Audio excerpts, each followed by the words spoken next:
Hello students, मैं सुधा स्वागत करती हूँ आप सबका आपके अपने चैनल तैयारी ऑनलाइन में। आज हम डिस्कस करने जा रहे हैं worksheet number 43। Worksheet number 43 class 9th का वर्कशीट है और ये है 12 अक्टूबर 2020 का वर्कशीट। आज का हमारा टॉपिक है बच्चों प्रेमचंद के फटे जूते। आज हम पढ़ेंगे प्रेमचंद के फटे जूते के बारे में। तो चलिए स्टार्ट करते हैं वर्कशीट नंबर 43। अगर आप हमारे चैनल पर नए हैं तो आप हमारे चैनल को सब्सक्राइब कर लें, बेल आइकन को दबाएं ताकि सभी नोटिफिकेशन आप तक पहुंचता रहे। वीडियो को लाइक करें और अपने दोस्तों को शेयर करना बिल्कुल ना भूलें। कार्यपत्रक 43 हिंदी का कार्यपत्रक है और आज का हमारा विषय है प्रेमचंद के फटे जूते, जो लिखा गया है हरिशंकर परसाई जी के द्वारा। हरिशंकर परसाई जी एक व्यंग्यकार हैं। व्यंग्य के माध्यम से उन्होंने प्रेमचंद के फटे जूते में बहुत ही महत्वपूर्ण बातों को लोगों के सामने उजागर किया है। व्यंग्य एक ऐसा माध्यम है बच्चों जिसमें हंसी मजाक के द्वारा बड़ी से बड़ी और महत्वपूर्ण बातें भी बोल दी जाती है और सामने वाले लोगों को सुनने में बुरा भी नहीं लगता है। तो हमारे लेखक हरिशंकर परसाई जी एक व्यंग्यकार हैं और प्रेमचंद के फटे जूते एक व्यंग्य निबंध। तो चलिए हम पढ़ते हैं इसे। इससे पहले भी हमने कई कार्यपत्रक में प्रेमचंद के फटे जूते से संबंधित कार्य को किया है। तो चलिए आज हम उसके अगले भाग को करते हैं। चक्कर लगाने से जूता फटता नहीं है, घिस जाता है। कुंभन दास का जूता भी फतेहपुर सीकरी आने जाने में घिस गया था। उसे बड़ा पछतावा हुआ। उसने कहा, आबत जात पन्हैया घिस गई, बिसर गयो हरि नाम। और ऐसे बुलाकर देने वालों के लिए कहा था, जिनके देखे दुख उपजत है तिनको करबो परे सलाम। चलने से जूता घिसता है, फटता नहीं। तुम्हारा जूता कैसे फट गया? मुझे लगता है तुम किसी सख्त चीज़ को ठोकर मारते रहे हो। कोई चीज़ जो परत दर परत सदियों से जम गई है, उसे शायद तुमने ठोकर मार मार कर अपना जूता फाड़ लिया। कोई टीला जो रास्ते पर खड़ा हो गया था, उस पर तुमने अपना जूता आजमाया। तुम समझौता कर नहीं सके।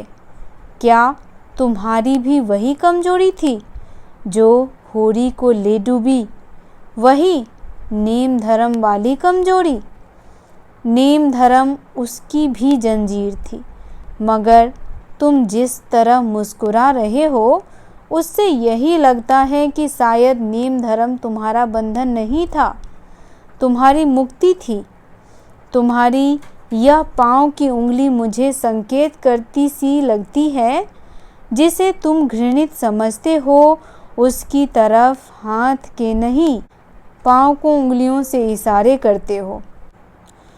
बच्चों, हमारे लेखक हरिशंकर परसाई जी प्रेमचंद के फटे जूते इस व्यंग्य रचना से समाज के उस रूढ़िवादी विचारधारा पर व्यंग्य करते हुए प्रेमचंद जी से कई प्रश्न पूछते हैं। यहाँ हमारे लेखक कहते हैं कि कुंभन दास जो फतेहपुर से सीकरी जाते समय उनका जूता क्या हो जाता है? घिस जाता है। लेकिन तुम्हारा जूता फट कैसे जाता है? तुम्हारा जूता तो घिसा भी नहीं है। लेकिन तुम्हारा जूता फटा तो फटा कैसे? तुम्हारी उंगलियां कैसे दिख रही हैं? क्या तुमने कई सदियों से जमी हुई किसी चीज़ पर ठोकर मारी है जिस वजह से तुम्हारा जूता फट गया? तो यहाँ देखिए बच्चों, सदियों से जमी हुई परत दर परत वह चीज़ क्या है?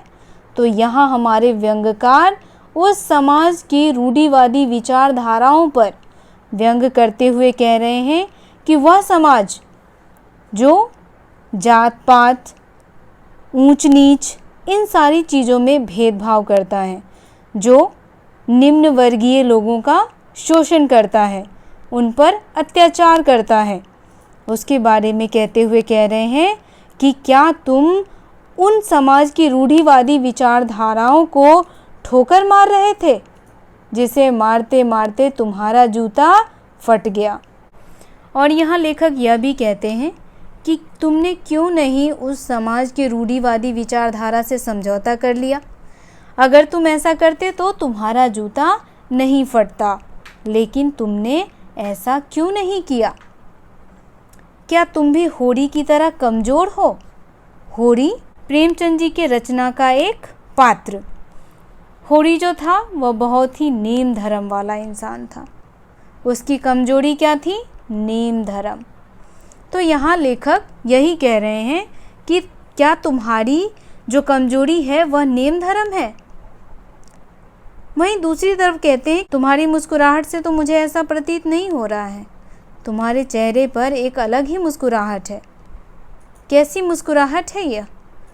लेखक के मन में कई सारे प्रश्न एक के बाद एक उभरते हैं और वह इन्हीं सारे प्रश्नों के उत्तर प्रेमचंद जी से पूछ रहे हैं कि तुम्हारी जो ये मुस्कुराहट है वह कैसी मुस्कुराहट है? इस मुस्कुराहट को तो देखकर ऐसा प्रतीत नहीं होता है कि तुम नेम धर्म के बंधन में बंधे हो। मुझे ऐसा क्यों लग रहा है कि तुम उन समाज की रूढ़िवादी विचारधाराओं के लोगों से घृणा करते हो, उनसे नफरत करते हो, गरीबों के प्रति हो रहे अत्याचार और शोषण का विरोध कर रहे हो और इसी वजह से तुम्हारे जूते फटे हैं और तुम अपने फटे जूते से अपनी पाँव की उंगलियों को निकालकर उनकी तरफ इशारा कर रहे हो। तो बच्चों, यहाँ व्यंग्यकार जो हैं वह प्रेमचंद जी से बहुत सारे प्रश्न पूछ रहे हैं, क्योंकि उनके मन में बहुत सारे प्रश्न हैं और व्यंग्य के माध्यम से वह समाज की वास्तविकता को बता रहे हैं। तो चलिए अब हम गद्यांश में पूछे गए प्रश्नों के उत्तर देख लेते हैं। पहला प्रश्न हमारा है, फतेहपुर सीकरी आने जाने में किसका जूता घिस गया? तो बच्चों, फतेहपुर सीकरी आने जाने में कुंभन दास का जूता घिस गया। दूसरा प्रश्न है, किस चीज़ पर जूते से ठोकर मारने के कारण प्रेमचंद का जूता फट गया?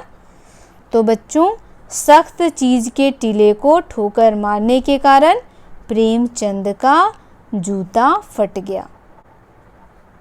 तीसरा प्रश्न है, वो कौन सी चीज़ें थी जो सदियों से परत दर परत जमकर समाज में टीले के रूप में निर्मित हो गई? तो बच्चों, इसका उत्तर हो जाएगा सामाजिक कुरीतियाँ, दिखावा, भेदभाव, जात पात इत्यादि सदियों से परत दर परत जमकर समाज में टीले के रूप में निर्मित हो गया है। अगला प्रश्न हमारा है, क्या आपको आज भी समाज में कुछ बुराइयां दिखाई देती हैं? कुछ बुराइयों के बारे में बताइए। तो बच्चों, इसका उत्तर हो जाएगा हाँ, आज भी समाज में बहुत सारी बुराइयां व्याप्त हैं। जैसे स्त्रियों के प्रति लोगों की सोच जो अभी भी वैसी ही है जैसी पहले थी। दिखावे की प्रवृत्ति, आज भी लोगों में दिखावे की प्रवृत्ति है और पात में भेदभाव। चलिए अगला प्रश्न देखते हैं। लेखक के अनुसार प्रेमचंद किसकी तरफ पैर की उंगलियों से इशारा करते थे? तो इसका उत्तर हो जाएगा बच्चों, लेखक के अनुसार जो चीज़ घृणित हो उसकी तरफ प्रेमचंद पैर की उंगलियों से इशारा करते थे। तो कौन सी चीज़ें घृणित थी? समाज में फैली बुराइयाँ, लोगों के बीच असमानता, ये सारी चीज़ें जो थी वह घृणित थी और इसी की ओर प्रेमचंद अपने पैरों की उंगलियों से इशारा करते थे। तो बच्चों, कोविड के इस सिचुएशन में आप सभी को नियमित रूप से अपने हाथ को साबुन से और पानी से अच्छे से धोना है ताकि आप सुरक्षित रहें। गंदे हाथों से अपने मुंह, नाक और आँख को बिल्कुल ना छुएं। मैं कामना करती हूँ कोविड के इस सिचुएशन में आप सभी बच्चे स्वस्थ और सुरक्षित होंगे। तो बच्चों, आज का ये वर्कशीट यही समाप्त होता है। मिलते हैं अगले वर्कशीट में। वर्कशीट आपको कैसा लगा आप हमें कमेंट करके बताइए। अगर आप हमारे चैनल पर नए हैं तो आप हमारे चैनल को सब्सक्राइब कर लें, बेल आइकन को दबाएं ताकि सभी नोटिफिकेशन आप तक पहुंचता रहे। वीडियो को लाइक करें और अपने दोस्तों के साथ शेयर करना बिल्कुल ना भूलें। आप हमें इंस्टाग्राम, टेलीग्राम और फेसबुक पर भी फॉलो कर सकते हैं, लिंक आपको डिस्क्रिप्शन में मिल जाएगा। तो मिलते हैं अगले वर्कशीट में। आप सबका धन्यवाद।